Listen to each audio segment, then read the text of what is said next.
അവർക്ക് അവരുടേതായ നിയമങ്ങളുണ്ട്, ചട്ടങ്ങളുണ്ട്. അതിൽ ഇതിൻ്റെ ഉടമകൾ, ഈ ചാനലുകൾ കൈകാര്യം ചെയ്യുന്നവർ സംശുദ്ധരായിരിക്കണം. അവർക്കെതിരെ കേസുകൾ പാടില്ല, പ്രത്യേകിച്ചും സാമ്പത്തിക തട്ടിപ്പ് കേസുകൾ, ക്രിമിനൽ കേസുകൾ പാടില്ല എന്നുണ്ട്.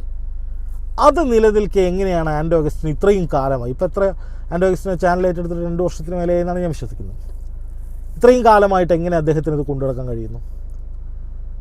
ഇവിടെ അത് ചോദിക്കാനും പറയാനും ആരുമില്ലേ? പോട്ടെ, രാജ്യം ഭരിക്കുന്ന പാർട്ടിയായ BJPയുടെ സംസ്ഥാന അധ്യക്ഷൻ രാജീവ് ചന്ദ്രശേഖർ ആൻഡോ അഗസ്റ്റിനെതിരെയും റിപ്പോർട്ടറിനെതിരെയും യുദ്ധം പ്രഖ്യാപിച്ചതാണ്. രാജീവ് ചന്ദ്രശേഖറിനെതിരെ വ്യാജ വാർത്ത കൊടുത്തു എന്ന് പറഞ്ഞ് രാജീവ് ചന്ദ്രശേഖർ വലിയ കോലാഹലം ഉണ്ടാക്കുകയും നിയമ പോരാട്ടത്തിന് ഇറങ്ങുമെന്ന് പറയുകയും ചെയ്തതാണ്. അത് പിന്നെ എവിടെ പോയി? ശോഭാ സുരേന്ദ്രൻ റിപ്പോർട്ടർ ചാനലിനെതിരെ എന്തൊക്കെ, രാജ്യം ഭരിക്കുന്ന പാർട്ടിയുടെ ആളുകളാണ്, കേന്ദ്ര സർക്കാർ കയ്യിലുള്ള ആളുകളാണ്. പക്ഷെ അവരൊക്കെ എന്തുകൊണ്ട് ആൻഡോയ്ക്കെതിരായിട്ടുള്ള പോരാട്ടം ഇടയ്ക്ക് വെച്ച് നിർത്തുന്നു?